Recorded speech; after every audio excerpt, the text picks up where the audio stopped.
ನಮಸ್ಕಾರ. ಇದು media watch. ನಾನು ಶಶಿಧರ್ ಭಟ್. ಕಳೆದ ಕೆಲವು ದಿನಗಳಿಂದ ನಾನು ಮೀಡಿಯಾ ವಾಚ್ ಮಾಡಿಲ್ಲ. ನಾನು ಗೌಡ್ರ ಚರ್ಚೆಯನ್ನು ಮಾಡಿಲ್ಲ. ಸೊ ಮಾತನಾಡಬೇಕು ಅಂತ ಅನಿಸಿಲ್ಲ. ಏನನ್ನು ಹೇಳುವುದು? ಸೊ ಬಹುತೇಕ ಸಂದರ್ಭದಲ್ಲಿ ಇಂಥ ಮಾತುಗಳನ್ನು ಆಡುವುದು ನಮ್ಮ ಸ್ವಸಂತೋಷಕ್ಕಾಗಿ. ಜಗತ್ತು ಬದಲಾವಣೆ ಆಗುತ್ತೆ ಅಥವಾ ನನ್ನ ಮಾತನ್ನು ಕೇಳೋದಕ್ಕೆ ಈ ಜಗತ್ತಿನ ಜನ ಕಾಯ್ತಿದ್ದಾರೆ ಅಂತ ನಾನು ನಂಬಿಲ್ಲ. ನಾವು ಹೇಳಬೇಕಾದ್ದನ್ನು ಹೇಳಬೇಕು ಅನ್ನುವ ಒತ್ತಡ ಇದೆಯಲ್ಲ, ಅಂಥ ಒಂದು ಸಂದರ್ಭದಲ್ಲಿ ನಾವು ಮಾತಾಡ್ತಿರ್ತೀವಿ. ಅಥವಾ ಈ ದೇಶ ಜನ ನಾನು ಮಾತು ಕೇಳ್ಬಿಟ್ಟಿರೋ ಬದಲಾಗ್ಬಿಡ್ತಾರೆ, ಜಗತ್ತೇ I don't believe in that.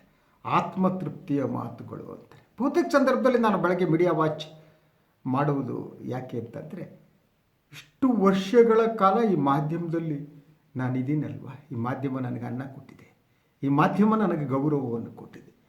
ಆ ಕಾರಣಕ್ಕಾಗಿ ಈ ಮಾಧ್ಯಮದಲ್ಲಾಗುವ ಬದಲಾವಣೆಗಳು, ಮಾಧ್ಯಮ ಪಾರ್ಟಿಜಾನ್ ಆದದ್ದು, ಒಟ್ಟಾರೆಯಾಗಿ ಮಾಧ್ಯಮ ಮಾರಾಟವಾದದ್ದು ಏನಿದೆ, ಅಂಥ ಒಂದು ಸಂದರ್ಭದಲ್ಲಿ ಮಾತನಾಡಬೇಕು ಅನ್ನಿಸುವ ಕಾರಣಕ್ಕಾಗಿ ನಾನು ಮಾತನಾಡ್ತೆ. ಕೆಲವೊಮ್ಮೆ ಅನಿಸುತ್ತೆ, ಏನು ಮಾತನಾಡೋದು, ಜಗತ್ತು ಏನು ಮಾತನಾಡಿದ್ರು ಅಷ್ಟೇ ಅನಿಸೋಕ್ಕೆ ಪ್ರಾರಂಭ ಆಗುತ್ತೆ ಮಾತನಾಡೋದು. ಸೊ ಇವತ್ತು ಕೂಡ ನಾನು ಮಾತನಾಡೋದಕ್ಕೆ ಒಂದು ಸಣ್ಣ ಕಾರಣ ಇದೆ. ನಾನು ಇವತ್ತಿನ ಪತ್ರಿಕೆಗಳನ್ನು ತೆಗೆದು ನೋಡ್ತಾ ಇದ್ದೆ. ಸೊ ಇವತ್ತಿನ ಪತ್ರಿಕೆಯಲ್ಲಿ ಇದ್ದ ಒಂದು ಸುದ್ದಿ ನನ್ನನ್ನು ಗಮನ ಸೆಳೀತು. ಅದು ಒಂದನೇದಾಗಿ, ಇವತ್ತು ವಿಶ್ವ ಸುದ್ದಿಯ ದಿನವಂತೆ. ಸೊ ವಿಶ್ವ ಸುದ್ದಿಯ ದಿನ ಏನಾಗಿದೆ ಇವತ್ತು. ಸೊ ಹಾಗಿದ್ದರೆ ಇವತ್ತು ನಾನು ಮಾತನಾಡೋಣ ಅಂತ ಅನಿಸಿದ್ದು.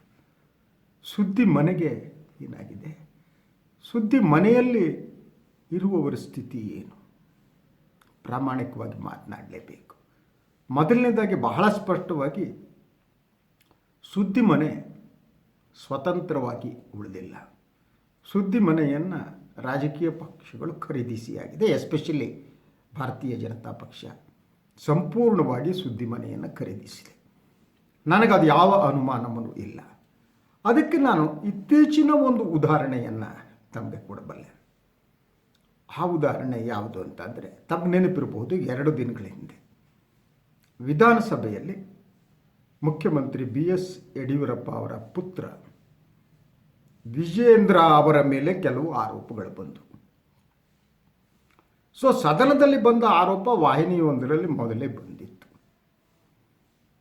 ಪವರ್ TV ಸ್ಟಿಂಗ್ ಆಪರೇಷನ್ ಅಂತ ಹೇಳಲಾಗ್ತಾ ಇದೆ. ಅದು ಸ್ಟಿಂಗ್ ಆಪರೇಷನ್ ಹೌದು ಅಲ್ವೋ ಅನ್ನೋದು ಬೇರೆ. ಸೊ ಈ ಸುದ್ದಿಯನ್ನು ಪ್ರಸಾರ ಮಾಡಿತ್ತು.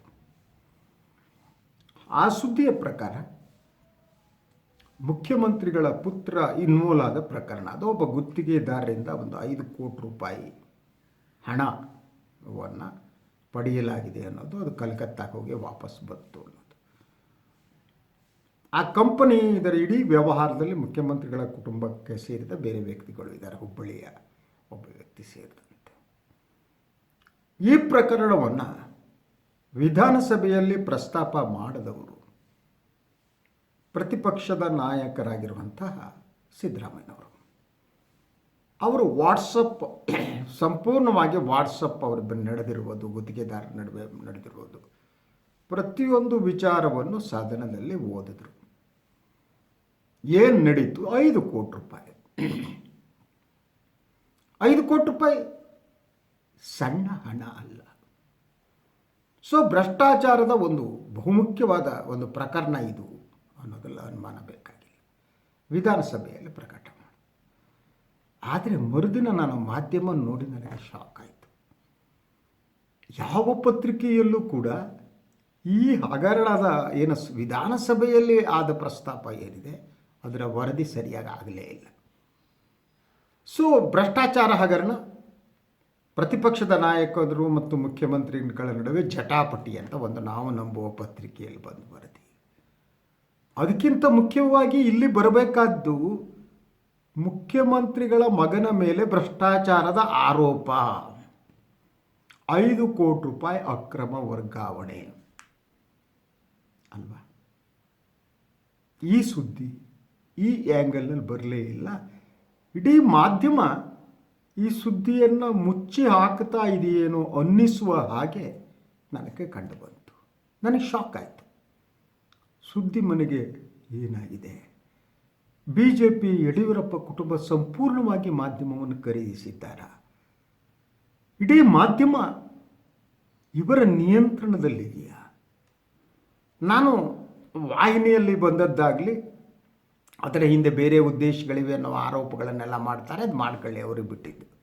ಸೊ ಬೇರೆ ಉದ್ದೇಶಗಳಿದ್ದರೆ ಅದು ಪ್ರಕರಣವನ್ನು ದಾಖಲು ಮಾಡಲಾಗಿದೆ, ಕೋರ್ಟ್ನಲ್ಲಿ ನಡೆಯುತ್ತೆ. ಬ್ಲ್ಯಾಕ್ ಮೇಲ್ ಯತ್ನ ಹೌದವಲ್ಲ, ನ್ಯಾಯಾಲಯ ತೀರ್ಮಾನ ಮಾಡುತ್ತೆ. ನನಗದು ಮುಖ್ಯ ಅಲ್ಲ. ನನಗೆ ಮುಖ್ಯ ಆಗಿರುವುದು ಮುಖ್ಯಮಂತ್ರಿಗಳ ಮಗ ವಿಜಯೇಂದ್ರ ಅವರ ಮೇಲೆ ಬಂದಂಥ ಆರೋಪ ಮತ್ತು ಭ್ರಷ್ಟಾಚಾರದ ಸಂಶಯದ ಮುಳ್ಳು ಅವರತ್ತ ತಿರುಗಿದೆ. ಅದರಿಂದ ಹೊರಬರಬೇಕಾದ್ದು ಮುಖ್ಯಮಂತ್ರಿಗಳ ಮಗನ ಕರ್ತವ್ಯ. ಸದನದಲ್ಲಿ ಚರ್ಚೆಯಾದ ಸಂದರ್ಭದಲ್ಲೂ ಕೂಡ ರಾತ್ರಿ ನಾನು ಇಡೀ ಆ ಚರ್ಚೆಯನ್ನು ನೋಡ್ತಾ ಇದ್ದೆ. ಮುಖ್ಯಮಂತ್ರಿಗಳು ಯಾವ ಉತ್ತರವನ್ನು ಕೊಟ್ಟರು? ಮುಖ್ಯಮಂತ್ರಿಗಳು ಅವರಿಗೆ ಚಾಲೆಂಜ್ ಹಾಕಿದ್ರು, ಸಿದ್ದರಾಮಯ್ಯನವರಿಗೆ. ನಾವಿಷ್ಟು ನಮ್ಮನ್ನು ಗೆದ್ದಿದ್ದೇವೆ ಚುನಾವಣೆಯಲ್ಲಿ, ಏನೋ ಉಪಚುನಾವಣೆಯಲ್ಲಿ 17 ಸ್ಥಾನಗಳಲ್ಲಿ ನಾವಿಷ್ಟು ಗೆದ್ದಿದ್ದೇವೆ, ಮುಂದಿನ ಚುನಾವಣೆಯಲ್ಲೂ ಗೆಲ್ತೀವಿ, ನೀವು ಗೆದ್ದು ತೋರಿಸಿ ನೋಡೋಣ. ಚುನಾವಣೆ ಗೆಲ್ಲುವುದು ನಿಮ್ಮ ಭ್ರಷ್ಟ ವ್ಯವಹಾರವನ್ನು ಮುಚ್ಚಿ ಹಾಕುವುದಕ್ಕೆ ಸಿಗುವ ಸರ್ಟಿಫಿಕೇಟ್ ಅಲ್ಲ ಯಡಿಯೂರಪ್ಪನವರೇ. ಚುನಾವಣೆ ಗೆಲ್ಲುವುದು ಬೇರೆ. ನಿಮ್ಮೇಲಿರುವ ಆರೋಪದಿಂದ ನೀವು ಹೊರಗಡೆ ಬರಬೇಕು ಅಂತ ಬಯಸುವವನು ನಾನು. ಆದರೆ ಹೊರಗೆ ಬರುವುದಕ್ಕೆ ಬದಲಾಗಿ ಆ ವಿಚಾರವನ್ನೇ ನೀವು ಪ್ರಸ್ತಾಪ ಮಾಡ್ತಾ ಇಲ್ಲ. ಹೇಳಬೇಕಾದ್ದೇನು? ಆ ಕಂಪನಿ ಯಾರಿಗೆ ಸೇರಿದ್ದು? ಕಂಪನಿಯ ನಿರ್ದೇಶಕರುಗಳು ಯಾರು? ಗುತ್ತಿಗೆದಾರರು ಮತ್ತು ನಡೆದ ಮಾತುಕತೆ ಏನಿದೆ, ಆ ಮಾತುಕತೆ ಏನಿದೆ ಅದು ಹೌದು, ನಿಜವೋ ಹೌದು ಅಲ್ವೋ? ಇಡೀ ಮಾತುಕತೆಯಲ್ಲಿ, ಇಡೀ ವ್ಯವಹಾರದಲ್ಲಿ ಮುಖ್ಯಮಂತ್ರಿಗಳ ಪುತ್ರ ವಿಜಯೇಂದ್ರ ಅವರ ಪಾತ್ರ ಏನು? ಇನ್ನೊಬ್ಬ ಹುಬ್ಬಳ್ಳಿ ಮೊಮ್ಮಗ ಶಶಿಧರ್ ಅವರ ಪಾತ್ರ ಏನು? ಈ ವಿಚಾರಗಳು ಹೊರಗಡೆ ಬರಬೇಕಾದ್ದು ಮೊದಲನೇದಾಗಿ ಅನಿವಾರ್ಯ ಆಗಿತ್ತು. ಮುಖ್ಯಮಂತ್ರಿಗಳು ಅದನ್ನು ಹೇಳಬೇಕಾಗಿತ್ತು. ಮುಖ್ಯಮಂತ್ರಿಗಳು ತಿಪ್ಪೆ ಸಾರಿಸಿಬಿಟ್ರು. ಆ ವಿಚಾರವನ್ನು ಸಂಪೂರ್ಣವಾಗಿ ಮುಚ್ಚಿ ಹಾಕುವ ಯತ್ನ ನನಗೆಲ್ಲ ಕಂಡಿತು. ಇದು ಒಂದು ಹಂತ. ಈ ಮುಚ್ಚು ಹಾಕುವ ಪ್ರತಿಕ್ರಿಯೆಯಲ್ಲಿ ಮಾಧ್ಯಮಗಳು ಶಾಮೀಲಾದದ್ದು ಎರಡನೇ ಹಂತ. ನನಗೆ ಇಷ್ಟು ವರ್ಷಗಳಲ್ಲಿ ಸುದ್ದಿ ಮನೆಯಲ್ಲಿ ಕೆಲಸ ಮಾಡಿ ಗೊತ್ತಿರೋದು, ಒಂದು ಪ್ರತಿಪಕ್ಷದ ನಾಯಕ ಅಸೆಂಬ್ಲಿಯಲ್ಲಿ ಆರೋಪ ಮಾಡಿದ್ರು ಅಂತ ಆದರೆ ಅದಕ್ಕೆ ಮುಖಪುಟದಲ್ಲಿ ಸ್ಥಾನ ಸಿಗಲೇಬೇಕಾಯಿತು. ನಾನು ಅದನ್ನು ಉದಾಹರಣೆ ಕೊಡ್ತೇನೆ 80ರ ದಶಕದಿಂದ. ಸೊ ರಾಮಕೃಷ್ಣ ಹೆಗಡೆಯವರ ಮೇಲೆ ಬಂದಂಥ ಹಗರಣಗಳು, ರೇಜಿತು ಹಗರಣ, ಮೆಡಿಕಲ್ ಸೀಟ್ ಹಗರಣ, ಈ ಎಲ್ಲ ಹಗರಣಗಳು ಆ ಕಾಲದಲ್ಲಿ ಹೆಗಡೆ ಟಾಪ್ನಲ್ಲಿದ್ದಾಗಲೂ ಕೂಡ, ಹೆಗಡೆಯ ಪಾಪ್ಯುಲಾರಿಟಿ ಇದ್ದಾಗಲೂ ಕೂಡ ಬಹುತೇಕ ಪತ್ರಿಕೆಗಳಲ್ಲಿ ಮುಖಪುಟದ ಸ್ಥಾನ ಈ ವಿಚಾರಗಳ ಬಗ್ಗೆ ಬಂದಿತ್ತು. ಹಾಗೆಯೇ ನೀವು ಗುಂಡೂರಾವ್ ಅವರ ಕಾಲದಲ್ಲಿ ಸಿಮೆಂಟ್ ಹಗರಣ ಆಯಿತು, ಅದಕ್ಕೂ ಕೂಡ ಎಲ್ಲ ಪತ್ರಿಕೆಗಳಲ್ಲಿ ಮುಖಪುಟದ ಸ್ಥಾನ ಸಿಕ್ಕಿತು, ಇಡೀ ಕವರೇಜು ನಡೆದೋಯಿತು. ದೇವರಾಜ ಅರಸು ಮೇಲೆ ಅದಕ್ಕೆ ಯಾವುದೇ ದಾಖಲೆ ಇರಲಿಲ್ಲ. ದೇವರಾಜ ಅರಸು ಅವರು ಹೆಂಡತಿ ಈ ಒಂದು ಟ್ರಾನ್ಸ್ಫರ್ ದಂಧೆಯಲ್ಲಿ ನಿರತರಾಗಿದ್ದಾರೆ ಅನ್ನುವ ಆರೋಪ ಬಂದಿತ್ತು. ಆ ಎಲ್ಲ ಸುದ್ದಿಗಳಿಗೂ ಕೂಡ ಪತ್ರಿಕೆಗಳಲ್ಲಿ ಪ್ರಮುಖ ಸ್ಥಾನ ಸಿಕ್ಕಿತ್ತು. ಪಾಪ ಬಂಗಾರಪ್ಪನವ್ರ ಮೇಲೆ ಕ್ಲಾಸಿಕ್ ಕಂಪ್ಯೂಟರ್ ಹಗರಣ ಬಂತು. ಆ ಕ್ಲಾಸಿಕ್ ಕಂಪ್ಯೂಟರ್ ಹಗರಣದ ಬಗ್ಗೆ ಮುಖಪುಟದಲ್ಲಿ ಪತ್ರಿಕೆಗಳು ಬರೆದವು. ಪ್ರತಿಯೊಂದು ಸರ್ಕಾರ ಅಥವಾ ಮುಖ್ಯಮಂತ್ರಿಗಳ ಮೇಲೆ ಇಂಥ ಆರೋಪ ಬಂದಾಗ ಪತ್ರಿಕೆಗಳಲ್ಲಿ ಮುಖಪುಟದ ವರದಿಯಾಗಿದೆ. ಸಂಪೂರ್ಣವಾಗಿ ಆ ಆರೋಪ ಏನು ಅನ್ನುವ ವಿವರವನ್ನು ಜನರಿಗೆ ತಲುಪಿಸಲಾಗಿದೆ. ಆದರೆ ಈಗ ಮುಖ್ಯಮಂತ್ರಿಗಳ ಮೇಲೆ ಬಂದ ಹಗರಣದ ವರದಿಯೇ ಪತ್ರಿಕೆಯಲ್ಲಿ ಬರಲ್ಲ. ಅದು ಅಸೆಂಬ್ಲಿಯಲ್ಲಿ ಕವರ್ ಆದದ್ದು, ಅಸೆಂಬ್ಲಿಯಲ್ಲಿ ಮಾಡಲಾದ ಆರೋಪ. ಅಸೆಂಬ್ಲಿಯಲ್ಲಿ ಮಾಡೋದಕ್ಕೊಂದು ಸ್ಯಾಂಕ್ಟಿಟಿ ಇದೆ. ಸದನದಲ್ಲಿ ಯಾವ ವಿಚಾರವನ್ನು ಪ್ರಸ್ತಾಪಿಸ್ತಾರೆ ಅದನ್ನು ನಾವು ವರದಿ ಮಾಡಬೇಕಾದ್ದು ಪತ್ರಿಕೆಗಳ ಒಂದು ಕರ್ತವ್ಯ. ಹಾಗಿದ್ರೆ ಯಾಕೆ ಹೀಗಾಗುತ್ತೆ?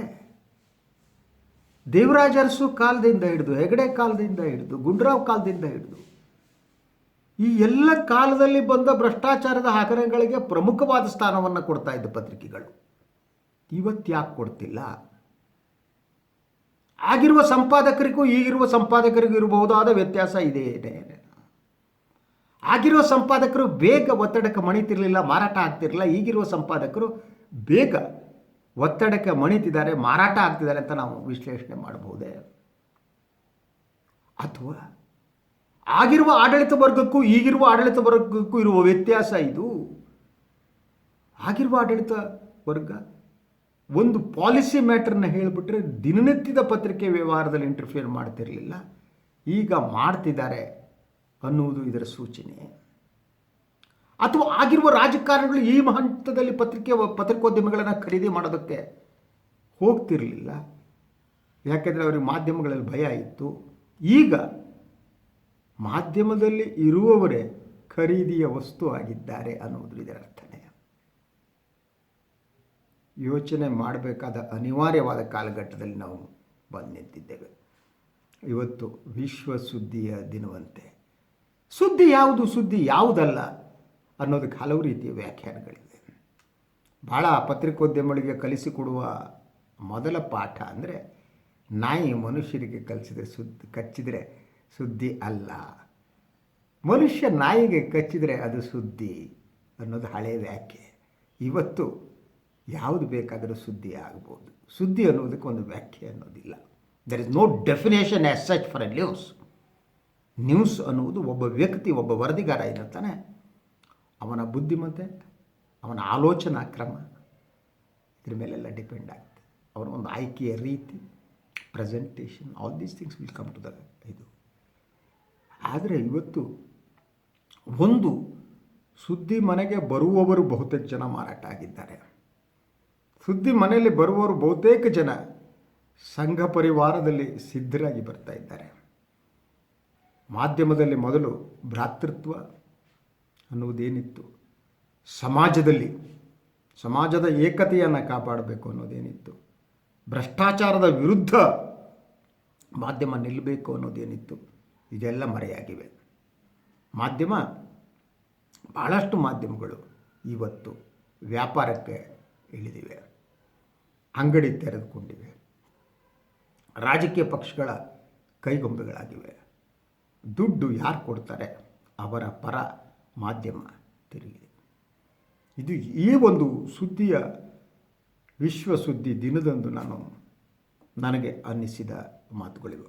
ಇನ್ನೂ ಇವತ್ತು ಮೀಡಿಯಾ ವಾಚಲ್ಲಿ ಇನ್ನೂ ಹಲವು ವಿಚಾರಗಳಿವೆ. ಒಂದು, ಇವತ್ತು ಮಸೂದೆ ವಿರೋಧಿಸಿ ಬಂದಂಥ ರೈತ ಕಾರ್ಮಿಕರ ಪ್ರತಿಭಟನೆ ಇವತ್ತು ಅನ್ನೋದು ಭಾಳ ಗಂಭೀರವಾದ ವಿಚಾರ ಇದು. ಈ ಬಗ್ಗೆ ಕೂಡ ನಮ್ಮ ಮಾಧ್ಯಮಗಳಲ್ಲಿ ಜಾಸ್ತಿ ಚರ್ಚೆ ನಡೆಯಲ್ಲ. ರಾಗಿಣಿ ಬಾಗಿಣಿ ಇಂಥದ್ದೇ ನಡೆಯುವಂಥದ್ದು. ಸೊ ಒಂದು APMC ಕಾಯ್ದೆ ಇದೆಯಲ್ಲ, ಅದು ರೈತರಿಗೆ ಮಾರಣಾಂತಿಕವಾದದ್ದು ಅಂತ. ಅಂದರೆ ನೀವು ರೈತರಿಗೆ ನೀಡಲಾದ ರಕ್ಷಣೆ ಏನಿತ್ತು, ಆ ರಕ್ಷಾ ಕವಚವನ್ನು ಕಿತ್ತಾಕ್ತಿದ್ದೀರಿ. ಹಲವು ಕ್ಲಾರಿಫಿಕೇಷನ್ಗಳನ್ನು ನೀಡಲಾಗಿದೆ. ಮಿನಿಮಮ್ ಗ್ಯಾರಂಟಿ ಪ್ರೈಸ್ ಇದ್ದಿರುತ್ತೆ, ಅದು ಇದು ಅಂತ. ಅದಿದ್ದರೂ ಕೂಡ ವ್ಯಾಪಾರಿಗಳು ಇನ್ನು ಹಳ್ಳಿಗಳನ್ನು ಪ್ರವೇಶ ಮಾಡಲಿದ್ದಾರೆ. ಯಾವ ವ್ಯಾಪಾರಿಗಳು? ದೊಡ್ಡ ದೊಡ್ಡ ವ್ಯಾಪಾರಿಗಳು, ಮಲ್ಟಿನ್ಯಾಷನಲ್ ಕಂಪನಿಗಳು ಹಳ್ಳಿಗಳಿಗೆ ಬರೋದಕ್ಕೆ ಪ್ರಾರಂಭ ಮಾಡ್ತವೆ.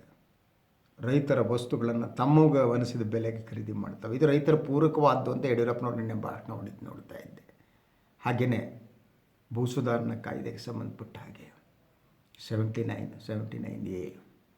ಸೊ ಇದು ಕೂಡ ರೈತರಿಗೆ ನೀಡಿದ ರಕ್ಷಾ ಕವಚದ ಒಂದು ನಾಶವೇ ಆಗಿದೆ, ತೆಗೆದುಹಾಕಿರೋದು. ಇನ್ನು ಯಾರು ಬೇಕಾದರೂ ಬಂದು ಭೂಮಿಯನ್ನು ಖರೀದಿಸ್ಬೋದು ಅನ್ನೋದು ಇದೆಯಲ್ಲ. ರೈತ, ಈ ದೇಶದ ರೈತ ಮುಗ್ಧನಾಗಿದ್ದಾನೆ, ಬಡವನಾಗಿದ್ದಾನೆ. ಅವನು ಬಹುತೇಕ ಸಂದರ್ಭಗಳಲ್ಲಿ ಅವನಿಗೆ ಸಾಲ ಗಿಲ ಬೇಕಾಗೋದು. ಯಾಕೆಂದರೆ ಮಗಳ ಮದುವೆ ಮಾಡೋದಕ್ಕೆ, ಮಕ್ಕಳ ಎಜುಕೇಷನ್ ಮಾಡಿಸೋದಕ್ಕೆ, ಇಂಥದಕ್ಕೆ ಅವನಿಗೆ ಅನಿವಾರ್ಯವಾಗಿ ದುಡ್ಡು ಬೇಕಾಗತ್ತೆ. ಹಾಗೆ ತೆಗೆದುಕೊಳ್ಳುವ ದುಡ್ಡು ಏನಿದೆಯಲ್ಲ, ಅಂಥ ಸಂದರ್ಭದಲ್ಲಿ ಅವನು ತನ್ನ ಭೂಮಿಯನ್ನು ಮಾರಾಟ ಮಾಡುವ ಒಂದು ಅಪಾಯ ಇದೆ. ಮತ್ತು ನಗರ ಪ್ರದೇಶ ಏನಿದೆ, ನಗರ ಪ್ರದೇಶದ ಸುತ್ತಮುತ್ತ ಇರುವ ಭೂಮಿಗಳ ಮೇಲೆ ಇನ್ನು ಈ ಭೂಗಳ್ಳರ ಕಣ್ಣು ಬೀಳುತ್ತೆ. ಅವರು ರೈತರ ಭೂಮಿಯನ್ನು ಖರೀದಿಸ್ತಾರೆ, ಮತ್ತು ರೈತರನ್ನು ಬೀದಿಗೆ ಹಾಕೋದಿಲ್ಲ, ಅನುಮಾನ ಇಲ್ಲ.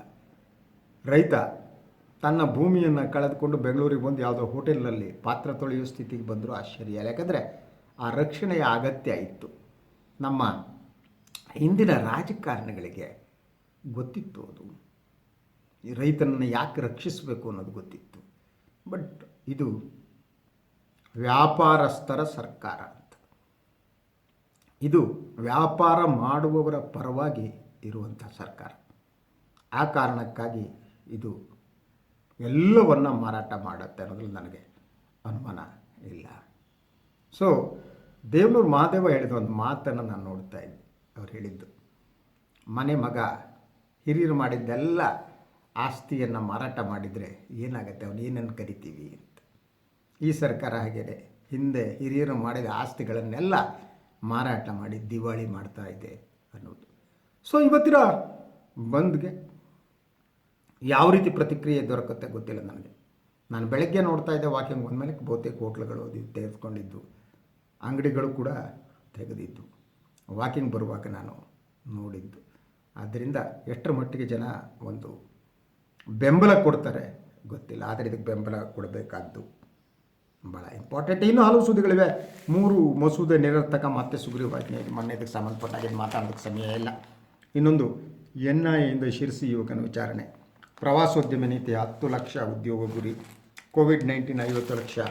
ಇದು IPL ಭಾರಿ ಜೋರಾಗಿ ನಡೀತಾ ಇದೆ, ಗೊತ್ತಿರಬೇಕು. ನಿನ್ನೆ ನಡೆದಂಥ ಮ್ಯಾಚ್ನಲ್ಲಿ